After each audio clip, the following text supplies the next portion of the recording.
नमस्कार.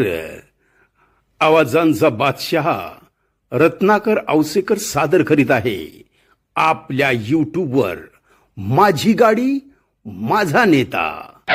माझी गाडी माझा नेता, नेत्यांचे अंतर्मन उलगडणारा कार्यक्रम. चला राजकीय नेत्यांनो, आपल्या कार्यकर्त्यांना बोलक करा, संपर्क करा. रत्नाकर औसेकर 9890398788 ला संपर्क करा. जर आपणास आमच्या कार्यक्रमात सहभाग घ्यायचा आहे, चला कार्यकर्त्यांनो बोलायला शिका. बोलल्याशिवाय राजकारणात तुम्हाला काहीही स्थान नाही. त्यामुळं बोलता हे आलंच पाहिजे.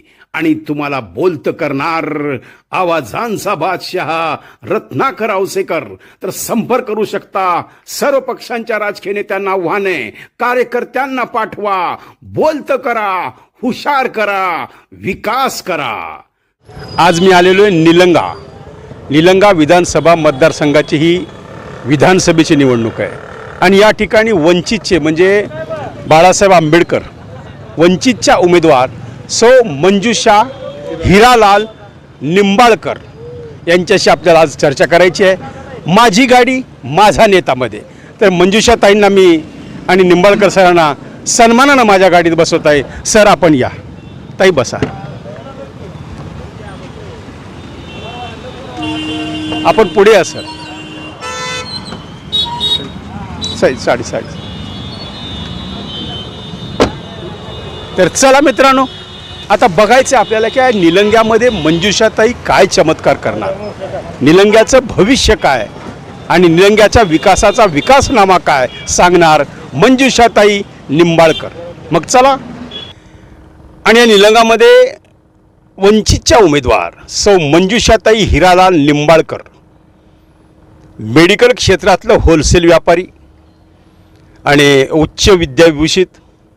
आणि सर्वात महत्त्वाचं म्हणजे त्या बाळासाहेब चळवळींच्या आंदोलनात जोडल्या गेलेल्या, म्हणजे जिथं आंदोलन, जिथं चळवळ आणि जिथं जातीवाद भ्रष्टाचार याच्या विरोधात लढणाऱ्या ह्या ताई आहेत. तर आपण ताईंना आता बोलतं करायचं. ताई, निलंग्यामध्ये आपली उमेदवारी आपण वंचिततर्फे आपल्याला बाळासाहेबांनी दिलेली आहे. म्हणजे बाळासाहेबांचा विश्वास आपण कसा प्राप्त केला याची सुद्धा चर्चा निलंगात पूर्ण तालुक्यामध्ये चालू आहे. तर आपण थोडक्यात अगोदर मंजुषाताई कोण आहेत, त्यांचा परिचय इथल्या नागरिकांना कळाला पाहिजे, मतदारांना कळाला पाहिजे. याच भावनेतून मंजुषाताई, आमच्या प्रेक्षकांना एक 5 मिनिटात आपला परिचय, आपलं मूळ माहेर कुठलं, आपण हिरालालजीच्याशी विवाह झाल्यासमध्ये कशा पद्धतीनं, एक 5 मिनिटात आमच्या प्रेक्षकांना आपला परिचय द्या आपल्या कार्याच्या माध्यमातून. नमस्कार. आवाज खणखणीत घ्या, म्हणजे ही झाशीची राणी आहे. नमस्कार. मी मंजुषा हिरालाल निंबाळकर, मूळची मंजुषा सूर्यकांतराव हुलसूरकर.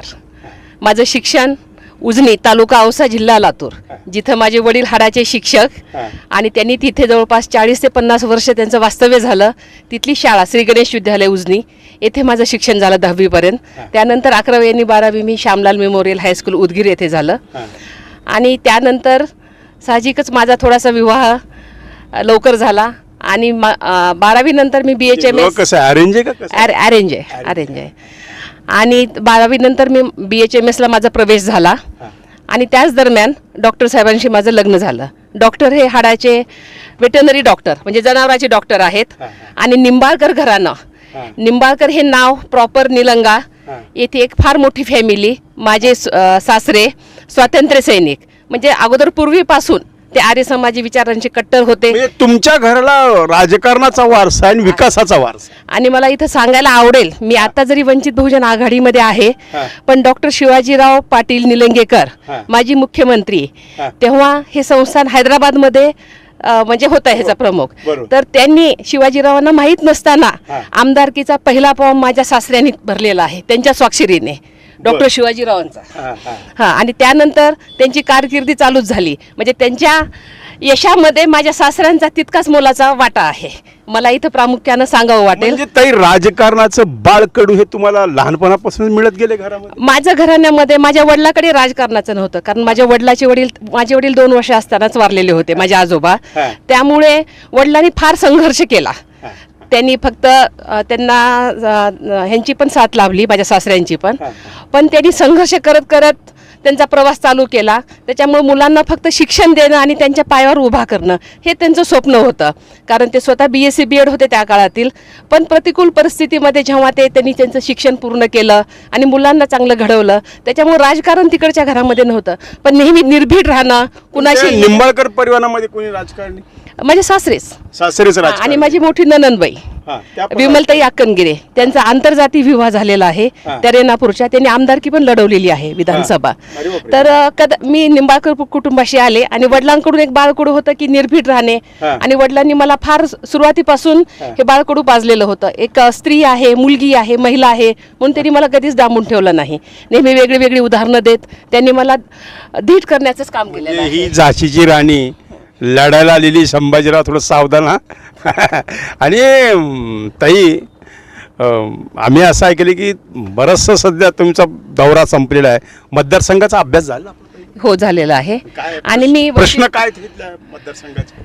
बेरोजगारी आहे, किती जरी आपण म्हणलात तरी शेतकऱ्यांचे प्रश्न आहेतच, आणि परत महिलांचाही प्रश्न आहे. इथं मूळ काम आहे की इथं निलंगा तालुक्यामध्ये रोजगाराची एकही योजना नाही आणि तसंच महिलांच्या हातांना काम नाही. आणि 10-15 लोक आमदार करतात काय मॅडम? आताच आपण पाहत आहात, मी तुम्हाला ज्या कारणास्तव बोलवलं, मी आज मी तुमच्याशी चर्चा करण्याचा बरेचदा मला डॉक्टर साहेबांनी पण प्रयत्न केला की आपण मुलाखत देऊया म्हणून नवदुर्गामध्ये. तेव्हा मी थोडीशी साशक होते की आपण लढायचं का नाही. आपण एकदम मध्यमवर्गीय कुटुंबीय आहोत, आपल्याला हे आव्हान पेलेल का नाही. कारण विचारांचं आपलं कुटुंब आणि आपण कशाला हे राजकारणात. हा, तर या संभ्रमावस्थेत मी होते. पण मी जेव्हा पाहिलं की आपल्यासारख्यांनी सुशिक्षित माणसांनी राजकारणामध्ये प्रचंड पैसा लागतो म्हणून मागं पाऊल घेणं हे बरोबर नाही. आणि अशा परिस्थितीमध्ये की जेव्हा मला घरातून सपोर्ट आहे, माझ्या मिस्टरांचा सपोर्ट आहे, त्यांची फार इच्छा होती, कारण आंबेडकर चळवळीशी माझ्या अगोदर ते फार नाळ जोडून आहेत. त्यांच्या कॉलेज जीवनापासून डॉक्टर साहेब स्वतः, मी फक्त नाममात्र आहे सर. त्यांच्या विचारामध्ये मी तयार झाली, नो डाऊट. पण आंबेडकर चळवळीशी ना आता डॉक्टरांचं त्यांच्या शालेय जीवनापासून, कॉलेज जीवनापासून आहे. म्हणजे जे युगांदा वगैरे ज्या क्रांती दल होत्या तेव्हापासून त्यांनी ते पाहिलेलं आहे सर सगळ्यांना. मग ताई बघा, आता एकीकडं धनसंपत्ती प्रचंड आहे, काय धनदांडगे आणि जात दांडगे, बरोबर आहे डॉक्टर साहेब? धनदांडगे आणि जात दांडगेंची तुमची टक्कर आहे. तुम्ही तर सांगताय की मध्यमवर्गीय, मी एक सामान्य परिवारातली स्त्री आहे, मग कशी टक्कर देणार आहे डोंगराला? सर, आपण पाहतात की आपलं जेव्हा आपण काम करायला निघतो त्याच्यामध्ये प्रामाणिकपणा फार महत्त्वाचा असतो. आपण कोणतंही यश खेचून असण्यासाठी आपण अंतर्मनातून प्रामाणिक, आपण जनतेशी आपल्याला काय देणार आहेत, आपल्या विचारातून तळमळते, जनतेला पण ओळखू येते. आणि जनता आता ह्या कंटाळलेली आहे सर. 15 वर्ष तेच परिवर्तन जनता मागत आहे, पण त्यांना म्हणजे तसा उमेदवार त्यांना भेटत नाही. आता आपण काय, मला सांगा, निलंगेकर परिवाराच्या व्यतिरिक्त काही राजकारण नाही का हो निलंग्यामध्ये? अशोकराव झाले की संभाजीराव, शिवाजीराव झाले की संभाजीराव, अरविंदराव, काय आता म्हणजे काय सगळं, म्हणजे कोही घी कहा गया खिचडी में, कोणी येऊन निलंगेकर येऊ आपलं दुकान चालव असं वाटतं? नाही, वाटतं त्यांना निलंगेकर. आणि एकदा जेव्हा सवय लागते सर, सत्तेतून संपत्ती आणि संपत्तीतून सत्ता, क्या बात आहे. याच्या मागे लागलेलं हे राजकारण आहे. आणि निश्चित म्हणेन की इथलं हे निलंगेकर कुटुंब पण त्याला वावगं नाही सर. सत्तेतून हे संपूर्ण सगळीकडे हेच चित्र आहे. आणि जेव्हा एकदा लालसा लागते सर, तर तेव्हा ती फार वाईट असते, ती जेव्हा डोक्यात जाते. सांगा ताई, तुम्ही निलंगा हे सहसा डिशिम मध्ये प्रसिद्ध आहे आणि इथं तुम्ही लढाई लढताय, माझं घर भीती नाही वाटत तुम्हाला? माझं घरानं त्याच्यापेक्षा जास्त डिशिम क्या बात आहे. आमच्या प्रेक्षकांना मजा येत असेल ना डिशिम म्हणजे ही आता कराटे चॅम्पियन आहे डिशिम संभाजीराव सावंतराव. तर मित्रांनो, म्हणजे आम्ही विनोद करतोय, पण मित्रांनो, एक ताई, आज सगळ्यात महत्त्वाचा प्रश्न आहे की शेतकऱ्यांच्या सोयाबीनला भाव नाही. बरं, त्याबद्दल तुमचं काय मत पडतं? मी पाहत असते सर. कधी अभ्यास केला तुम्ही शेती? हो सर, पाहिलेला आहे. माझ्या घरामध्ये पण शेती आहे सर. आणि वारंवार मी पाहत असते, आता ह्या क्षेत्रात आलेलीच आहे. तर जेव्हा हे काँग्रेसचं सरकार होतं तेव्हा हेच आमचे पाशा पटेल जी असतील, मुंडे असतील, हो. यांनी सगळ्यांनी सर सोयाबीनला 8,000 भाव मिळावा म्हणून मोठं एक आंदोलन उभा केलेलं होतं. होय. आता त्यांची ही वैचारिकता कुठं गेली? त्यांना सोयाबीनला भाव त्या काळात 8,000 पाहिजे होता. निश्चित आता 11-12,000 घ्यायला हरकत नाही. पण त्यांना ह्या शेतकऱ्यांना शहाणं करायचंच नाही. म्हणजे खर्च सुद्धा निघत नाही, त्यांना तिथंच गुंडाळून ठेवायचंय सर. खर्च निघत नाही. माझ्या आई वडिलाकडे शेती आहे, सासरी पण शेती आहे. पण असं वाटतं की आमच्या जवळच एक मजूर राहते सर, तुम्हाला सांगते मी उदाहरण. तर तिचं तर असं म्हणणं आहे, मला कुणी 1 एकरवर शेत दिलं तर नको, मी मजुरीच करते शेतामध्ये जाऊन. अरे बापरे, म्हणजे एवढी म्हणजे आता मग तरुणांनी शेतीकडे यायचं कामच नाही, मग म्हणजे अवघड आहे. सर तरुणांनी आवाज उठवला पाहिजे, याच्या विरुद्ध आवाज उठवला पाहिजे, आपले प्रश्न मांडता आले पाहिजेत आणि प्रश्न मांडण्यासाठी तसा सक्षम उमेदवार यांनी निवडून दिला पाहिजे. फक्त आता तरुणांना जेव्हा रोजगार मिळत नाही, त्या रोजगारासाठी त्यांनी तो आवाज उठवला पाहिजे.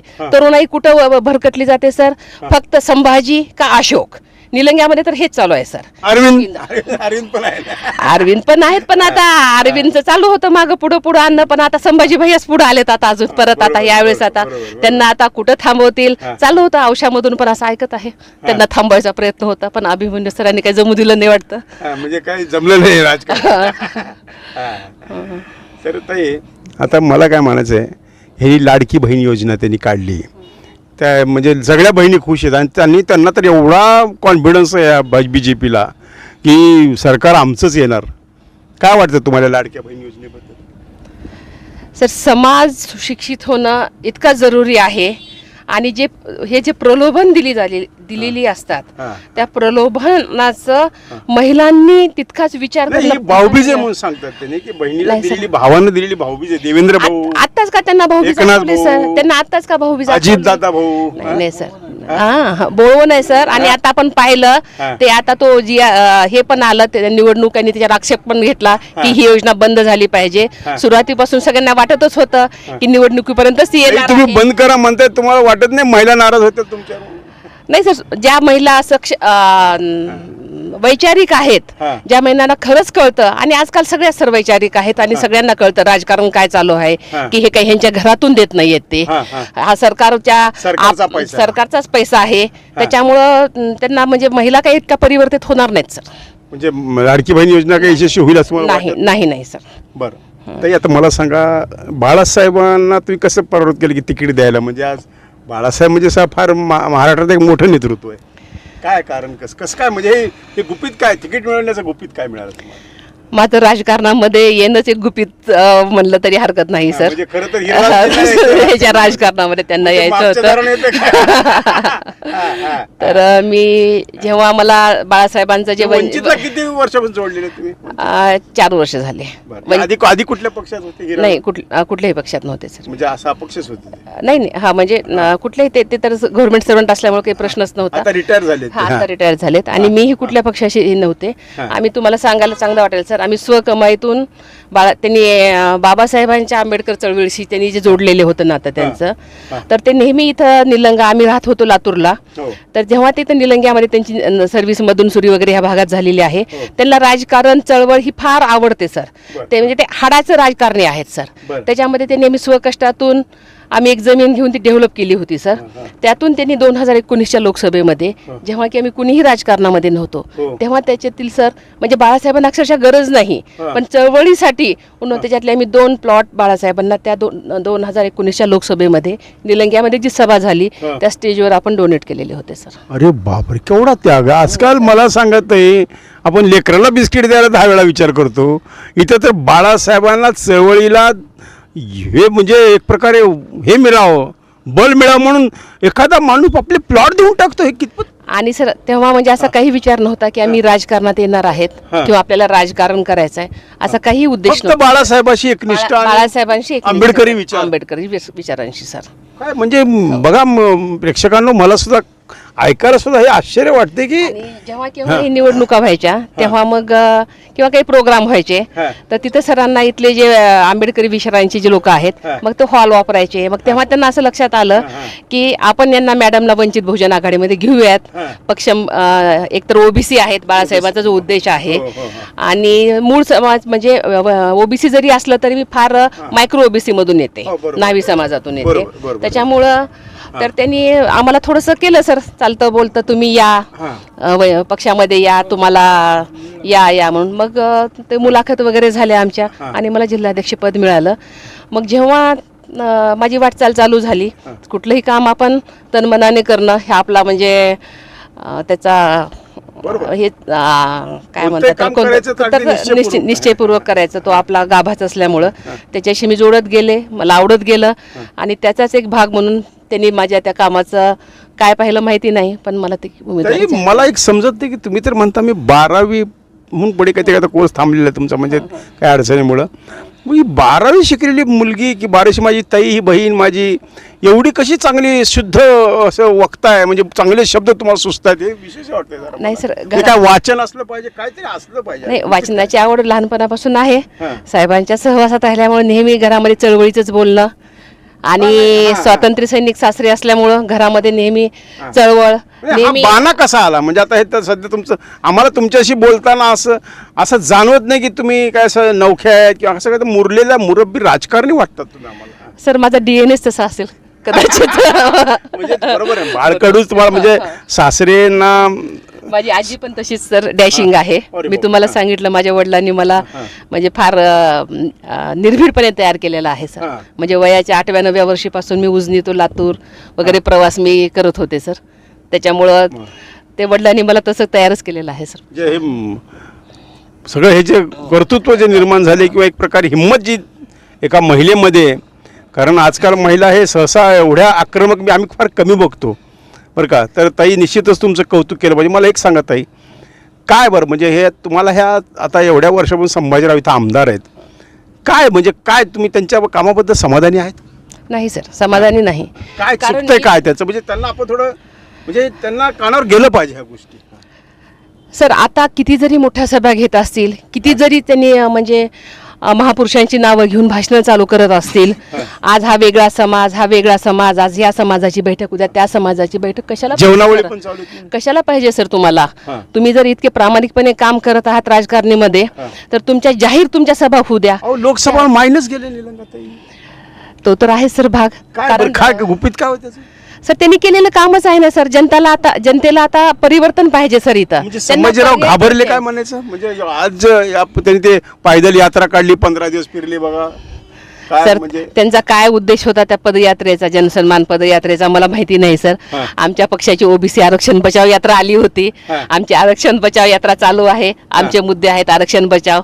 आणि हे निवडणुकीच्या पुढेच जनसन्मान पदयात्रा का सुचते? 5 वर्षामध्ये जनतेमध्ये जाऊन त्यांचे प्रश्न विचारणे, त्यांच्या अडचणी समजून घेणे, यांना अधूनमधून का सुचत नाही, हा एक मला पडलेला प्रश्न आहे सर. त्यांनी तर सांगतात तिथं बऱ्याचशा कोटी रुपयाच्या योजना आल्या असतील, येत असतील, कागदपत्रे येतात. आता तर मी पाहिलं दररोजच्या दररोज पेपरवर एवढे मोठे पेपर भरून येत होते, ह्या योजना आल्या, त्या योजना आल्या, ह्याला इतका निधी दिसतात का योजना दिसतात? आता तर काही दिसत नाहीत सर. आणि योजना आणल्या तरी असेल पण त्या काही त्यांच्या घरातून आणलेल्या नाहीत योजना. मी तर ऐकलं त्यांचं टार्गेट काहीतरी 1000 एकर शेत करणं आहे म्हणून.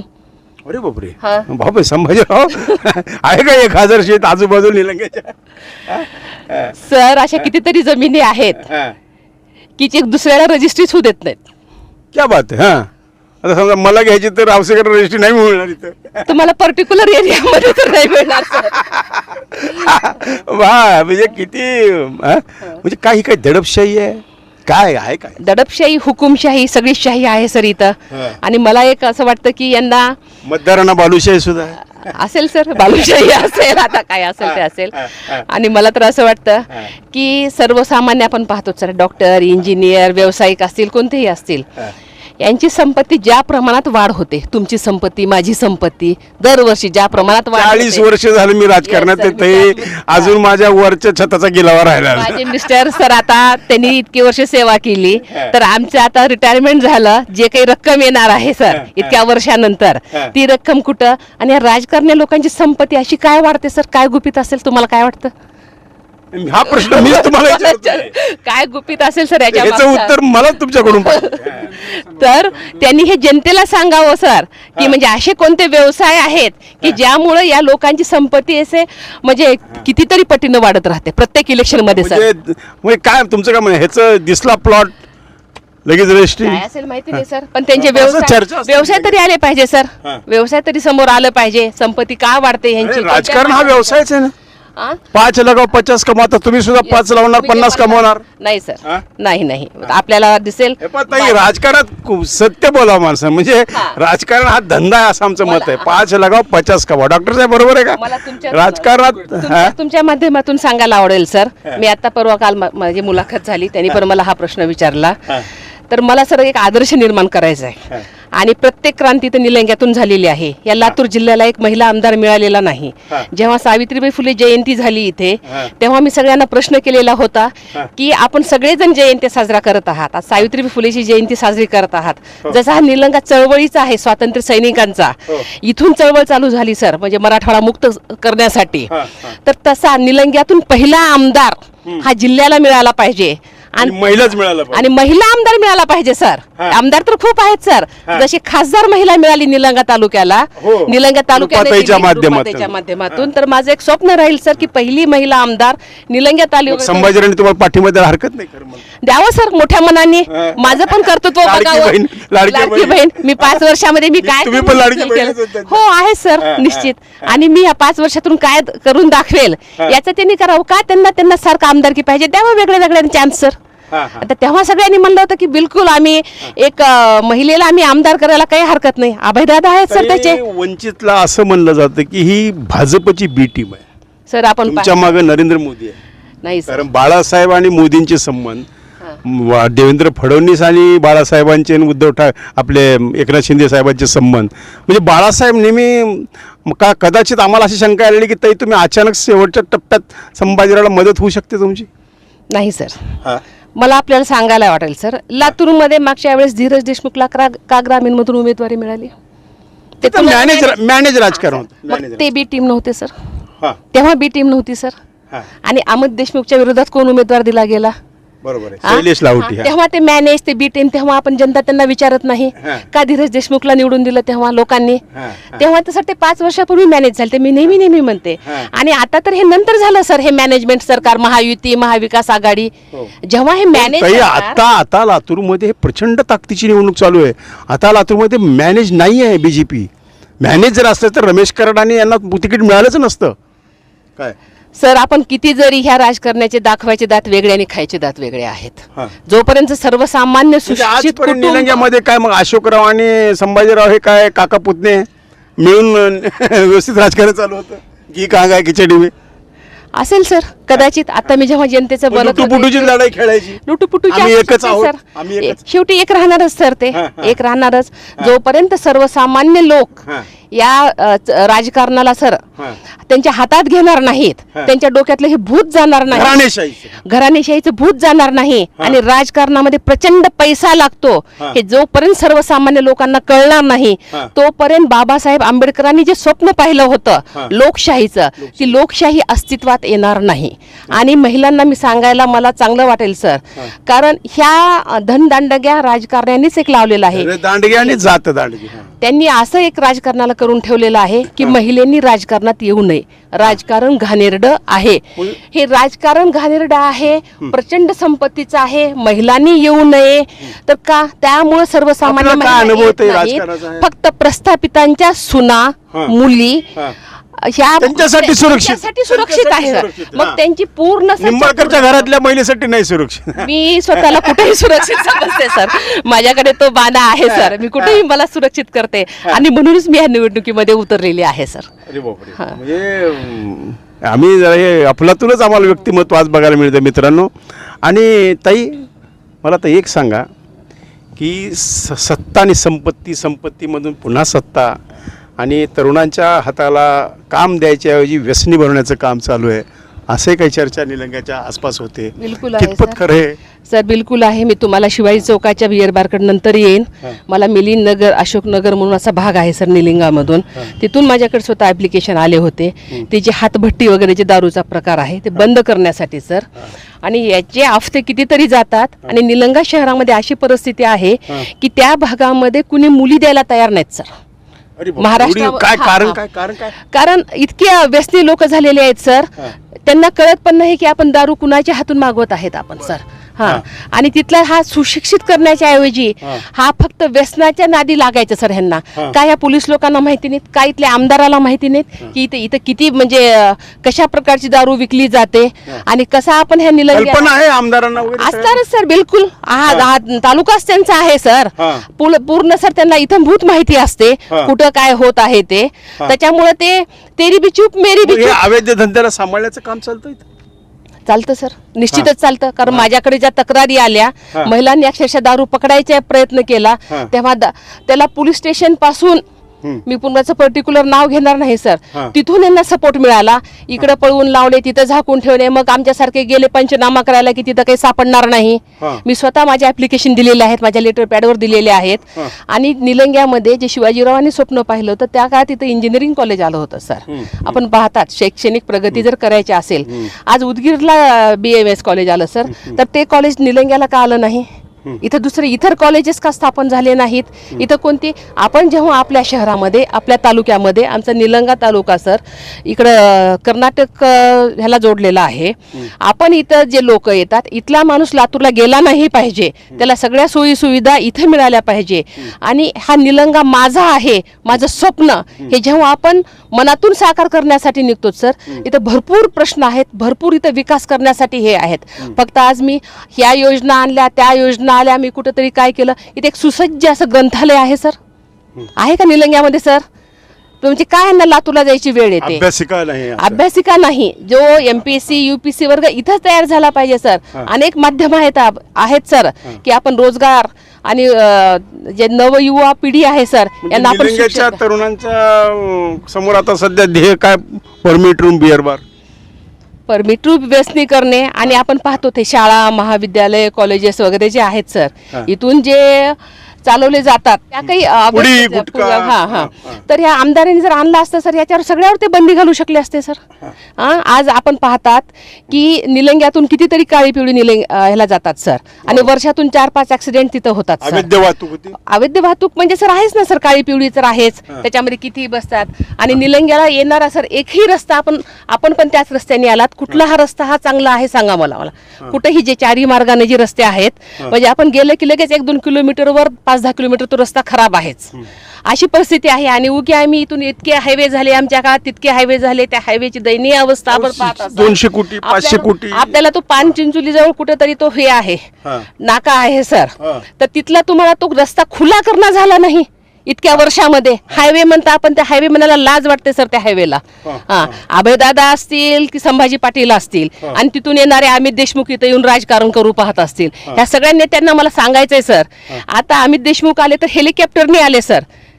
त्याला सिग्नल मिळालं नाही म्हणजे 1.5 तास बसून होते सर लातूरून निलंग्याला हेलिकॉप्टर. हा, म्हणजे राजकारण करायचं तर कसं, जोपर्यंत तुम्ही सर्वसामान्यामध्ये मिसळणार नाही. म्हणजे काय अमित देशमुख दाखवायचं होतं काय माझ्याकडे हेलिकॉप्टर आहे म्हणून?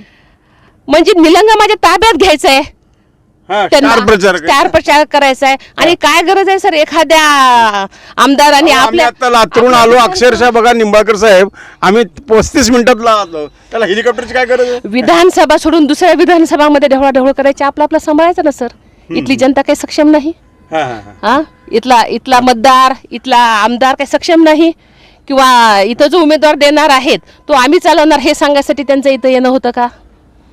जर फक्त काळगे साहेब आले असते तर मी समजू शकले असते. काळगे इथले भूमिपुत्र आहेत, भूमिपुत्र आहेत आणि पूर्ण जिल्ह्याचे खासदार आहेत ते काँग्रेस पार्टीचे. पण अमित देशमुखांचं वारंवार येणं निलंग्याला हे काही मला कळतच नाही. तसं पाहिलं तर देशमुखांचं निलंगेकर परिवाराचं जे सख्य आहे, आम्ही आज नाही बघत ताई, 40-50 वर्षापासून पाहतोय बरं का. आम्ही पाहिलेले की निलंगेकरांनी पहिली मुख्यमंत्री झाले, पहिल्या सुरू जर नाव कुणाचं यादीतून कट केलं तर आदरणीय विलासरावजी देशमुखांचं कट करून टाक. त्यांना स्थानच दिले नाही 85 साली. मी पाहिलो बरं का निंबाळकर साहेब. तर त्यावेळेस निलंगेकर साहेबांनी काँग्रेस शताब्दी, काँग्रेसला 100 वर्ष पूर्ण झालेली होती, शताब्दी साजरी केली मुंबईत.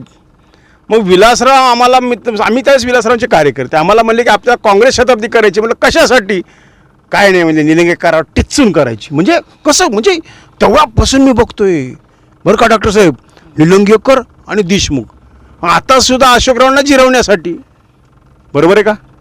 म्हणजे पुन्हा अशोकरावांच्या घरासमोर पुन्हा लाल दिवा, पुन्हा आमदारकी. त्या निलंगेकर परिवारात फक्त काय ते संभाजीराव सुद्धा, म्हणजे इथं सुद्धा मॅनेजमेंट राजकारणाचं असं आमचा अंदाज आहे. तुमचं काय मत आहे? हो सर, मॅनेज राजकारणच आहे इथं पण. हां. चलके ज्या अर्थी अभयची उमेदवारी आली म्हणजे हे मॅनेज. अभयची उमेदवारी का आली? हां. कारण अभय साळुंकीपेक्षा इथं निष्ठावंत कार्यकर्ते खूप होते सर, आमदारकीसाठी इच्छुक पण होते. आम्ही ऐकलो की ते स्वतः तुम्हाला आतून म्हणतात की ताई आम्हाला उडं करू नका, आम्हाला काय करायचं आम्ही करू. आणि मी तर असं म्हणेन सर, जर काँग्रेस बीजेपी त्यांना द्यायची असती तर निलंग्याला एखादा मुस्लिम उमेदवार दिला असता सर. हो हो आ? बरोबर आहे. त्यांनी पण मुलाखत दिली होती. हा. का अभयदादालाच त्यांनी उमेदवारी दिली? त्यांच्या अगोदरपासून आलेले होते, ते पण इच्छुक होते. आणि का म्हणजे अभयदादा तर मनसेमधून शिवसेनेमधून आलेले होते. आणि काल तर भाषणामध्ये मी अभयदादाचं पाहिलं. अभयदादाबद्दल मला, ते आमच्या कौटुंबिक जवळचे आहेत, मला अभिमान सन्मान आहे सर मला त्यांच्याबद्दल. एक वेगळी माझ्या डोक्यामध्ये मत होतं. पण काल त्यांचं जे भाषण पाहिलं मी टाउन हॉलचं अभयदादाचं, तर काय अभयदादा, त्यांच्या नावात जो अभय आहे तर ते तर मला त्या देशमुखाच्या घरापुढे भयभीत झाल्यासारखे भयभीत झालं, घाबरले काय अभय दादा खर्च व्हायला म्हणून. उमेदवारी मिळाली म्हणजे त्यांच्या पुढे साष्टांग दंडवत काहीतरी सांगितलं सर त्यांनी किस्सा, की कुठून तरी गंगापूरला जात होते, तिथं नजर चुकून त्यांच्या पाया पडले आणि दुसऱ्या दिवशी उमेदवारी डिक्लेअर झाली. असे जर तुम्हाला पाया पडून उमेदवारी जर मिळत असेल देशमुखांची, नाही देशमुख नोटा पण देतील ना अभयला आता करता. नोटा देतील सर, कुठं त्यांना त्यांच्या स्वकमाईचे द्यायचे आहेत नोटा. अभय निवडून येऊ शकतो? नाही सर, मीच निवडून येऊ शकते. क्या बात आहे, तुम्ही संभाजीरावला पाडू शकता? हो सर. अरे काय डॅचिंग पण ये राव, कमाल झाली. हा आंबे बाळासाहेब काय बघा, ताईला कधी रसद पुरवा, कारण ही ताई म्हणते मीच निवडून येणार. आणि काही सांगता येत नाही बा ताई, कुणाचं नशीब कधी बदलत. बरोबर आहे. तर त्यामुळं काही चमत्कार होऊ शकतो. ताई आता जनतेला आमचे आव्हान काय करू इच्छितात? प्रस्थापितांच्या, धनदांडग्यांच्या, आणि ही शरद पवारांनी चुकून का होईना एक वाक्य बोलले की 200 मराठी आमदार निवडून द्यायचे. का सारखं वारंवार या घराणेशाहीमध्ये सत्ता जाते? याच्यामधून सर्वसामान्य जनतेने, आरक्षणाचा मुद्दा आहे, शेतकऱ्याचा मुद्दा आहे, महिलांचा मुद्दा आहे, युवकांचा मुद्दा आहे, याच्यावर निलंग्यामधून जर परिवर्तन व्हायचं असेल तर त्यांनी वंचित बहुजन आघाडीच्या काय चिन्ह काय आपलं? गॅस सिलेंडर चिन्ह आहे, त्यासमोरील बटन दाबावं. आणि जे SC ST आरक्षण धोक्यात आलेलं आहे, आणि आता जे मुद्दाम निवडणुकीच्या पुढे जे झालेलं आहे मराठा आरक्षण आणि OBC आरक्षण, बाळासाहेब म्हणतात माझ्याकडे फॉर्म्युला आहे की OBCचं ताट वेगळं असलं पाहिजे आणि मराठ्याचं ताट वेगळं असलं पाहिजे. याच्यावर सर्वसामान्य जनतेने विचार करावा. आणि वंचित बहुजन आघाडीशिवाय आता पर्याय नाही हे त्यांनी जाणून घ्यावं. न अशोक पाटील, ना संभाजी पाटील, ना अभय साळुंके, इथं फक्त वंचित बहुजन आघाडी. इथे वंचित बहुजन आघाडीला निवडून देण्यासाठी रसद लागत नाही सर, कारण हा बाळासाहेबांचा विचार असलेला जन्म तिथं तयार आहे. त्यांनी या निवडणुकीमध्ये एकदा निलंग्यातून जनता हातात घेणारी निवडणूक, जनतांनी निवडणूक हातात घ्यावं आणि एकदा परिवर्तन करण्यासाठी निलंग्यातून एक महिला आमदार, मी महिला म्हणून महिलेचं कार्ड खेळत नाही, पण परिवर्तन करण्यासाठी जसं सगळीकडे रिझर्वेशन आपण म्हणतो, पण एकदा त्यांनी हा सर्वसामान्य घरातील महिलेला हा चान्स देऊन बघावा आणि निलंग्यामध्ये काय क्रांती होते त्यांचं त्यांनी रूपांतर पाहावं. आणि माझं स्वप्न आहे सर, मी जरी आमदार झाले, माझ्याकडे कोणत्या गाड्या घोड्या येणार नाहीत, माझी उपजीविका माझ्या मिस्टरांच्यावर चालते सर. आमच्या जे गाड्या राहतील तेच गाड्या राहणार. मला गणपतराव देशमुखांसारखा आदर्श निर्माण करायचा आहे. त्यामुळं जो आमदार जमिनीवर राहील त्या आमदाराला त्यांनी निवडून द्यावं आणि निलंग्याचा हा विकास त्यांनी करावा, एवढी इथं मी जनतेला विनंती करते. आणि गॅस सिलेंडर समोरील चिन्ह दाबून त्यांनी वंचित बहुजन आघाडीच्या पाठीशी भक्कमपणे उभे राहावं. मला असं पडतो की एके दिवशी आमच्या संभाजीरावनी बघा शिवाजीरावचं जॅकेट आणि टोपी घातली. ती जॅकेट टोपीची चर्चा अख्ख्या महाराष्ट्रात होती, की म्हणजे संभाजीरावने असं दाखवून दिले की आता मलाच वारसा दिलेला आहे, की मीच निलंगेकरांचा वारसा, याबाबतीत तुम्हाला काय वाटतं ते? तेव्हा ते रनिंग आमदार होते हा. माझ्या माहितीप्रमाणे, आणि त्यांचा पुतळ्याचं अनावरण होतं. तर एक कुठंतरी इमोशनल करणं की म्हणजे आता मी अशोकराव नाहीत, पण मी त्यांचा वारस आहे, त्याच्यामुळे मला तुम्ही मतदान करा. कारण याच्यामध्ये शिवाजीरावांना मानणारा एक वर्ग आहे सर. म्हणजे अमित देशमुखांनी निलंगेकरांना संपवलं असं वाटतं तुम्हाला? त्याच्यानंतर सर त्याच्या अगोदर त्यांना घरातूनच संपवायचा प्रयत्न झाला कसं सर. काय? हाच सर, संभाजीरावांनी जेव्हा आपल्या आजोबाच्या विरोधात त्यांनी थांबले सर निवडणुकीला, जेव्हा त्यांचे म्हणजे आजोबाच्या पदाची गरिमा न करता ते स्वतः मुख्यमंत्री राजकारणात उतरले, आणि त्यांचं ते म्हणतात मी जॅकेट घातले, टोपी घातली, मला आशीर्वाद दिला, आजोबावरून हसत असतील. पण हे कुठेतरी नाटक थांबलं पाहिजे सर. उलट त्यांना मी असं म्हणेल की त्यांनी त्यांना अपमानित केलं सर. शिवाजीराव आपल्या आजोबांना त्यांनी अपमानित केलं. जो वारसा त्यांच्या घरात काँग्रेसचा चालत आलेला होता, त्यांनी हयात असताना आणि त्यांच्या वयाची ज्या वय होतं शिवाजीरावांचं, की त्या वयामध्ये त्यांना तो धक्का देणं एक कुठंतरी त्यांनी संपवायचा कार्यक्रम केला सर हा इथून. आता अशोकराव काय उमेदवार आहेत, हे काय तुम्हाला काय वाटतं? डमी उमेदवार वाटतंय? म्हणजे काय ते संभाजीराव साथ देतील? आता मला सांगायला खेळ वाटेल सर, कारण माझी उमेदवारी फार उशिरा जाहीर झाली. कुठंतरी चालू होतं सर की वंचित बहुजन आघाडीचं तिकीट त्यांनी मागत होते सर. अशोकराव तिकीट म्हणण्यापेक्षा ते एक हालचाल चालू होती सर त्यांच्या, जेव्हा त्यांनी 24 तासाचा वेळ घेतला आणि त्यांना तिकीट नको, फक्त पाठिंबा पाहिजे होता वंचितचा. पण बाळासाहेबांनी निक्षून सांगितलं सर की तिथं निंबाळकर मॅडम फायनल झालेल्या आहेत, त्या जर करू नका, त्या जर तयार असतील तर मग आपण हे करू, जर मॅडम नाही म्हणल्या तर मग नाही. एवढं म्हणजे बाळासाहेब स्ट्रिक्ट व्यक्तिमत्व. मी अकोल्यात बऱ्याच वेळा बाळासाहेबांची चर्चा केलेली आहे. त्यामुळं आता जसं मॅनेज राजकारण होईल असंच मला इथं वाटतं सर. पण आता येणारा काळ ठरवेल सर की ते आता अर्ज मागे घेतात का खरंच लढतात, कशा माध्यमातून त्यांना. तुम्हाला निश्चित वाटतं आपला विजय पक्का आहे? हो सर, मी कॉन्फिडंट आहे. आणि राजकारणामध्ये हार जीत हे चलत राहते, आणि मी पहिल्यांदा आमदारकी लढत आहे, त्याच्यामुळं तुम्ही कुणाला तरी पाडायला कारणीभूत ठरणार ताई 100%? मी पाडण्यापेक्षा सर मी स्वतः विजयी होण्यामध्ये यश, म्हणजे मी माझं यश मानते मी. तर आता जनमत काय होतं त्यानुसार गणित कसं कॅल्क्युलेट होतं, किती डमी उमेदवार थांबतात, त्या माध्यमातून आता येणारा काळ ठरवेल सर. तर निलंगेकरांनो, कशी वाटली ही मुलाखत? एक डॅशिंग उमेदवार, बाळासाहेबांनी निवडलेली वंचितची उमेदवार सौ मंजुषाताई हिरालाल निंबाळकर. डॅशिंग व्यक्तिमत्व बरं. आणि मी पाहिलं त्यांचं विचार, त्यांची बोलण्याची पद्धत, त्यांचा अभ्यास आणि निर्भीडपणा. धनदांडगे आणि जातदांडग्यांच्या विरोधात लढण्यासाठी एक निलंग्याची झाशीची राणी, बरोबर आहे? असं जर मी म्हणलं तर काही वावगं ठरणार नाही. तर मित्रांनो पहा, एक चांगला पर्याय आम्ही निलंगेकरांना दिलेला आहे. त्या म्हणतात ना अभय नको, ना अरविंद नको, ना संभाजीराव नको, ना अशोकराव नको. जरा ह्या चौकटीतून बाहेर या आणि एका महिलेला आमदार करा या निलंग्याचा, हीच भावना ताईंनी आपल्यासमोर व्यक्त केली. ताई, तुम्ही यशस्वी हो ह्याच शुभेच्छा आमच्या चॅनलतर्फे आपल्याला देऊया.